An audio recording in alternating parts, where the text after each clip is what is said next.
शेतकरी बंधूंनो नमस्कार. मी Sandeep Jadhav Patil, banana house tissue culture and research and डेव्हलपमेंटमध्ये तुमचं सर्वांचं स्वागत करतोय.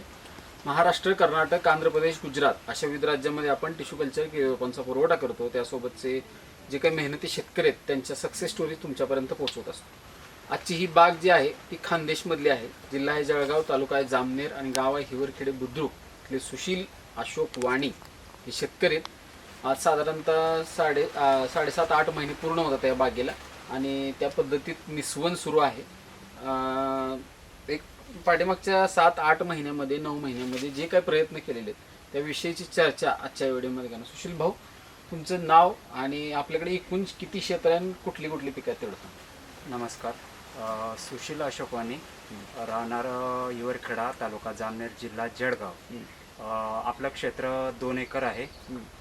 त्याच्यामध्ये आपण 3300 खोड संख्या बसवलेली आहे. त्याच्या अगोदर आपण कुठली पिकं याच्यामध्ये कपाशी पीक घेतलेलं आहे. कपाशी आता एकूण क्षेत्र किती आपल्याकडे सगळं? 4 एकर. त्यामध्ये कुठली पिकं आहेत आता?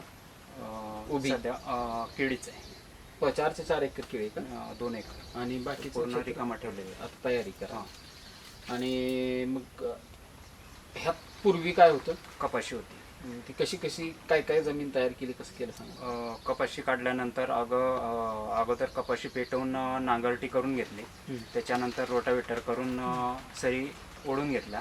त्याच्यानंतर आपलं रोप लावलं. तर सांगण्या पाठीमागचा एक उद्देश आहे की जमिनीची ताकद म्हणजे मुरमाड आहे जमीन, थोडक्यात म्हणजे निचऱ्याची जमीन आहे पूर्णपणे. आणि ज्यावेळेस तुम्ही लागवड केली तर सपाट केली होती का बेड का कसं काय काय? नाही, सपाट केली. हो. लागवड पण सपाटच केली. सपाटच. साधारणपणे अंदाजासाठी सरी ओढलेल्या होत्या. रोप लावल्यानंतर पूर्ण परत प्लेन करून घेतलेलं. साधारणपणे शेणखताचा काय वापर केलाय?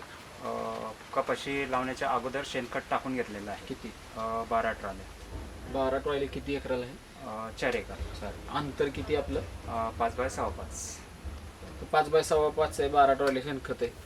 आणि रासायनिक खताचे डोसेस हे किती दिले असतील आतापर्यंत? रासायनिक खताचे डोस त्याला 3 झालेले आहे. आणि सोडसळ आपलं एक 7 ते 8 वेळा. तेच की सर 8-10 दिवस 8-10 दिवस 15 दिवस. आतापर्यंत घडावरच्या फवारणी काय? घडावरच्या फवारण्या 2 झालेल्या आहेत.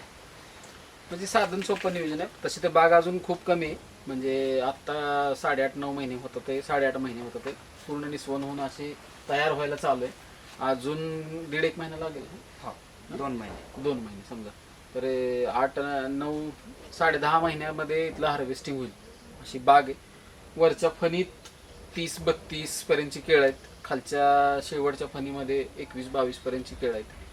आणि या सगळ्या व्यवस्थापनामध्ये महत्त्वाचा एक विषय आहे की या बागेला खर्च किती झालेला आहे. म्हणजे ह्याच्यात रोपं, फवारण्या, औषधं, मजूर काय सगळं? केळी रोप पकडून आपल्या झालेला आहे 3 पर्यंत. 280 ते 3 पर्यंत. म्हणजे हिशोब केलेला नाहीये, एक अंदाज. आणि एवढ्या 8-9 महिन्यात निसर्गाकडनं काय अडचण आली होती? याच्या अगोदर तर काहीच झालं म्हणजे असं संकट काही आलेलं नाहीये. पण वाऱ्यात हे काय पडलं नाही, एक पण नाही. तर चांगल्या पद्धतीची बाग आहे खानदेशमधली.